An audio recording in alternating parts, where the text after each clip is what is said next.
work for an agency here in town known as Action for Children. Action for Children has been around since the early 70s. We specialize in early childhood care. So we provide all the training for all your daycare centers, child care centers, different things like that in the community. In the last 10 years, we've gotten into the parenting realm of the business also. We have a parent curriculum that we call TAP, which is the Art of Positive Parenting. We understand in today's time that oftentimes parents are parenting separately in separate households. So we came up with a program that we call Father Factor that I run. We also have a program for moms that we call Mothers Matter.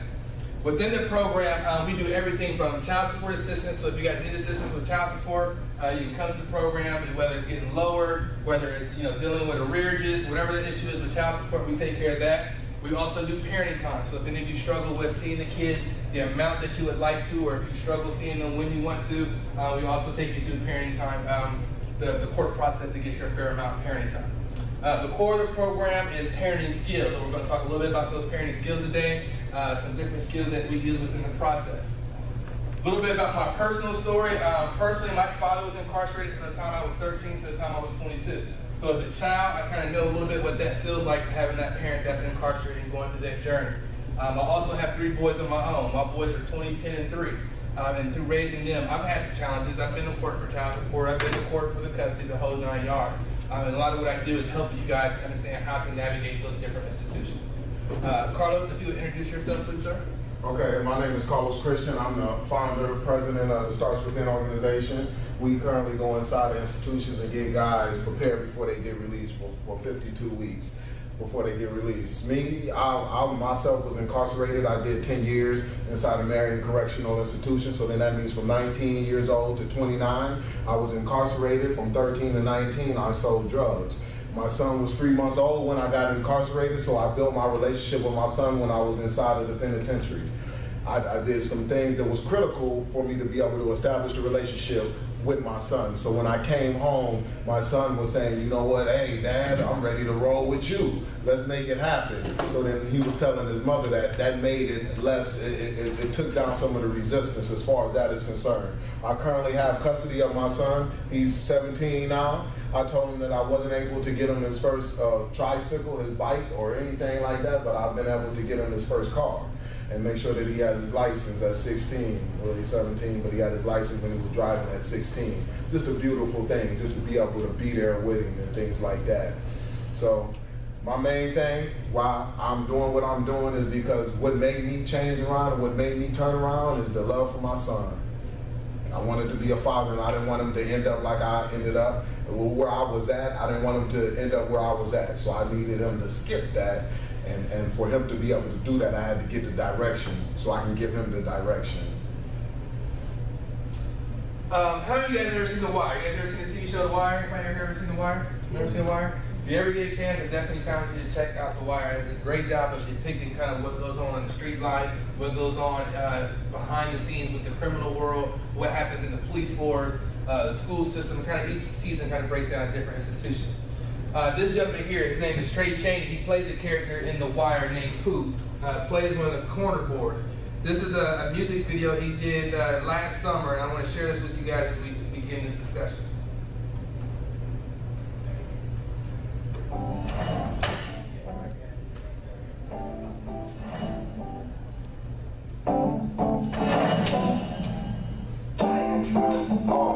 Yeah, father to a fatherless and clear. The topic of discussion is sincere. Honestly, the reason why I try to inspire all these fathers, cause they represent a light. I swear I'd rather die than be labeled as the guy. I swear I'd rather die than be labeled as the guy. I swear I'd rather die than be labeled as the guy. I swear I'd rather die than be labeled as the guy. When I was young, my father told me that I would be the man. And evidently I got the world in my hand, and my little man looked up to me. He see how I extra grind. Children are the future, believe I'm gonna invest in mine. And never mind what they expect. This world can do what's wrong, so it's time to stand correct. I ain't saying that I'm perfect, but not like I deserve it. Now every day I'm working, so I wanna see them hurting. Yes, I'm a rapper, educated author, groundbreaking actor, full-time father. Only thing I wanna do is show them how we ought to move. Sky is the limit, do anything you wanna do. And I put them on this earth, so even though it's tough, I know I gotta make it work. Giving it my all, still try to get more. I swear I would die for the one I live for. Father to a fatherless and clear. The topic of discussion is sincere. Honestly, the reason why I try to inspire all these fathers, cause they represent a lie. I swear I'd rather die than be labeled as the guy. I swear I'd rather die than be labeled as the guy. I swear I'd rather die than be labeled as the guy. I swear I'd rather die than be labeled as the guy. Oh, yeah, see where I'm from, the fathers hardly be around. Mothers working 2 jobs just so they can feed the child. Girls acting older, even though they never grew. Boys grow to be the same father that they never knew. So I say the time is down to make a change before our kids only see us putting flowers on their grave. Or maybe talking to them through a glass on the phone. Ask why, they will say that my daddy wasn't home. I swear I'd rather die than be labeled as the guy. I swear I'd rather die than be labeled as the guy who couldn't hold his own, wasn't there for my fam. Be looking in the mirror like I failed as a man. And I try, I swear I really try. I see my son please me when I stare into his eyes. So we gotta step up, can't leave our kids alone. I didn't say it would be easy, but we gotta be strong. Let us do the struggling so they don't have to bother. Cause if we got kids, they should have a father. Let us do the struggling so they don't have to bother. Cause if we got kids, they should have a father. Father to a fatherless and clear. The topic of discussion is sincere. Honestly, the reason why I try to inspire all these fathers, cause they represent a lie. I swear I'd rather die than be labeled as the guy. I swear I'd rather die than be labeled as the guy. I swear I'd rather die than be labeled as the guy. I swear I'd rather die than be labeled as the guy. Anybody hear anything that stood out to him?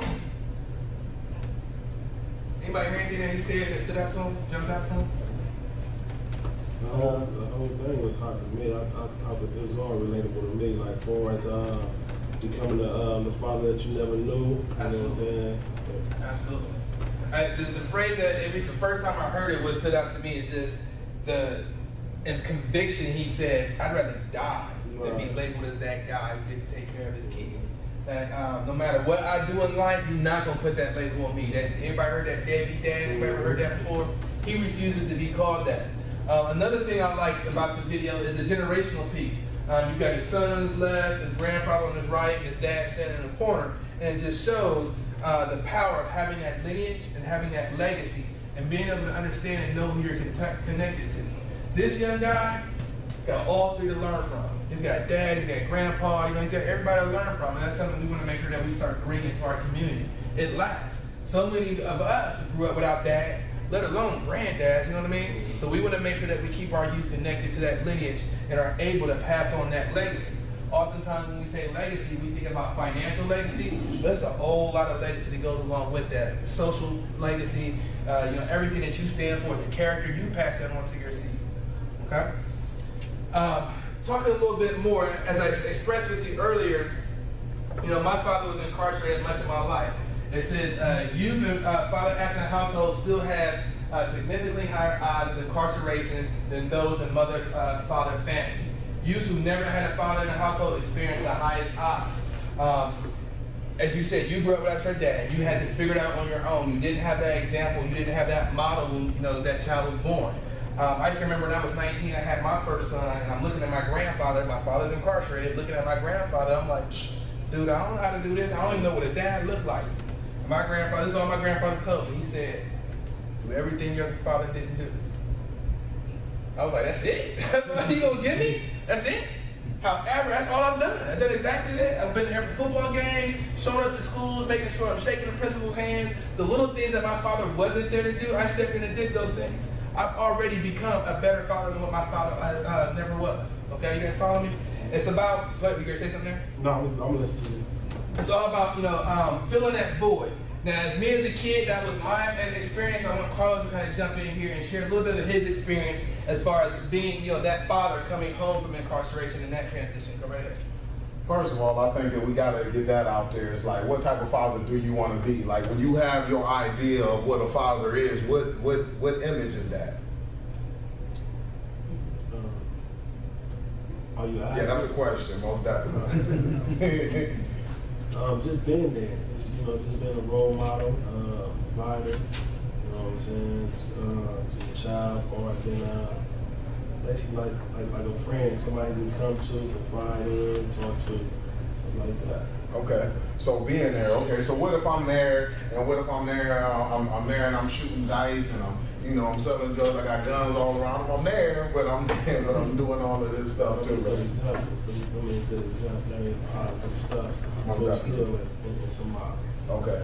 Okay. So, do you think that you gotta be there to be there? Do you think that you gotta be there physically to be there?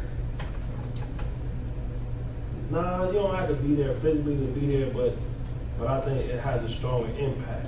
Yes. Just to be an example there, somebody there that's walking away to show, somebody gonna follow behind. I think it is more impactful like that.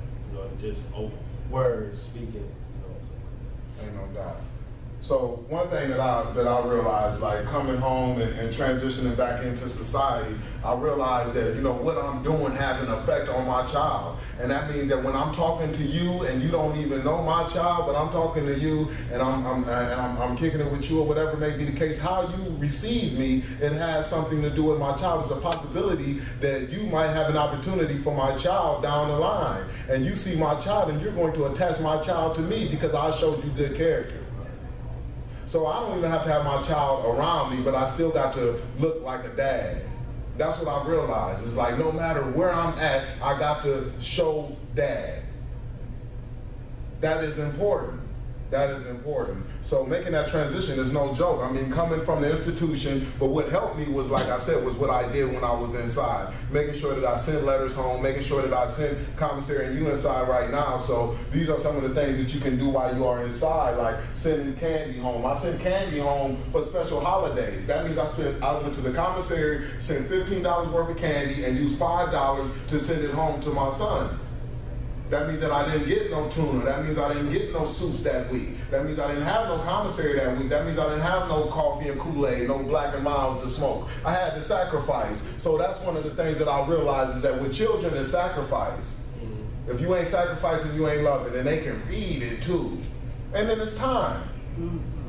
The most valuable asset known to mankind is time. It ain't about all of the dollar bills and stuff like that. So that's what I've been able to do. Like when I came home, that's one thing that I did. It was just I was able to spend more time with him in person.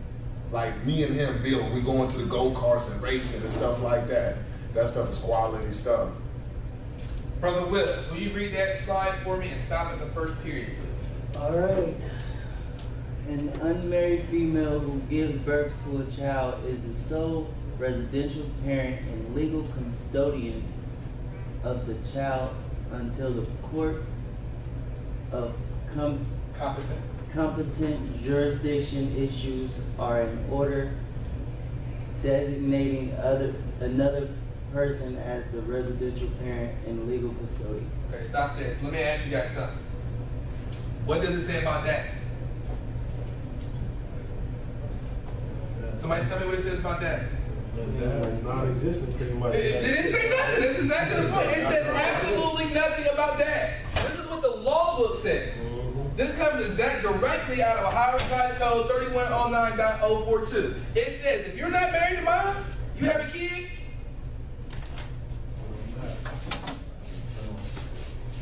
All right?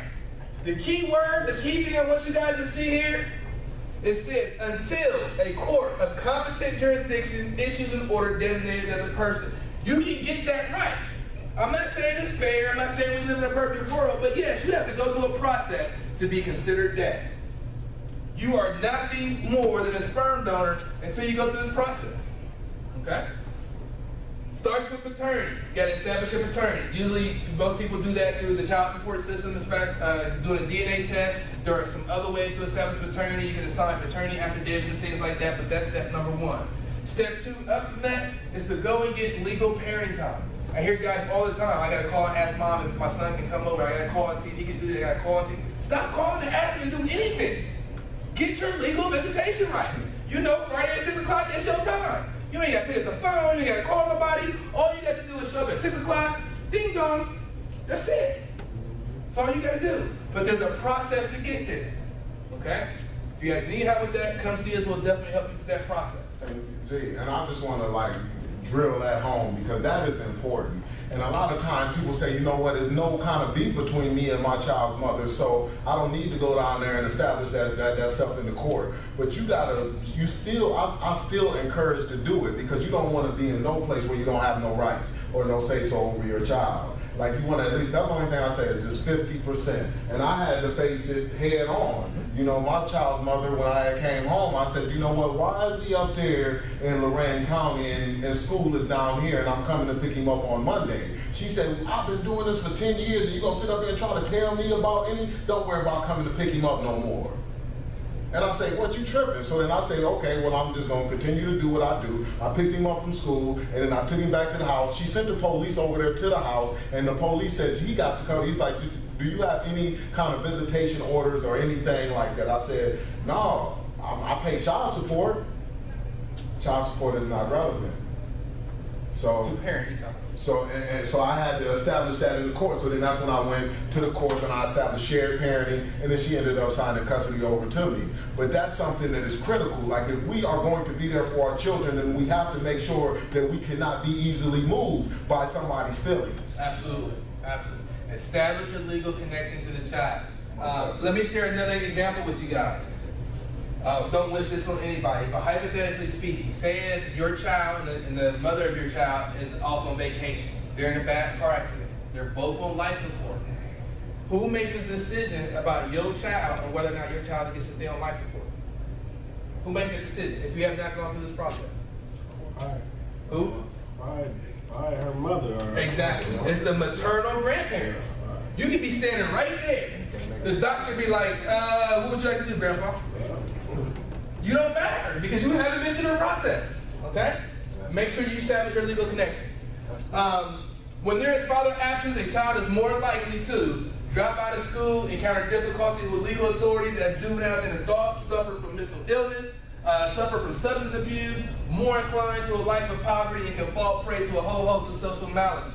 I don't want you to hear that from me. I got a short clip I'm going to share with you guys that has a little bit more data and it makes it jump out to you.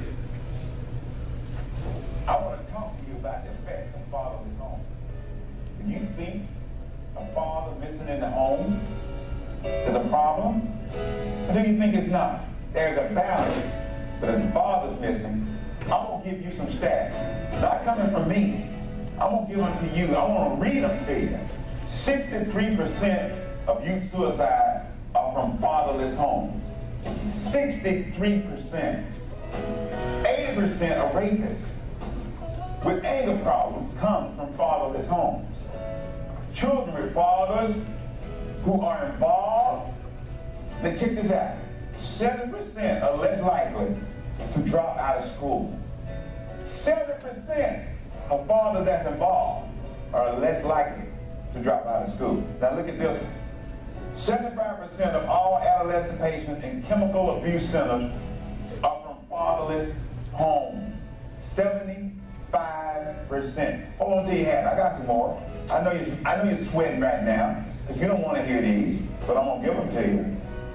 Daughters of single parents without a father involved are 53% more likely to marry as teenagers. 711%. That's right.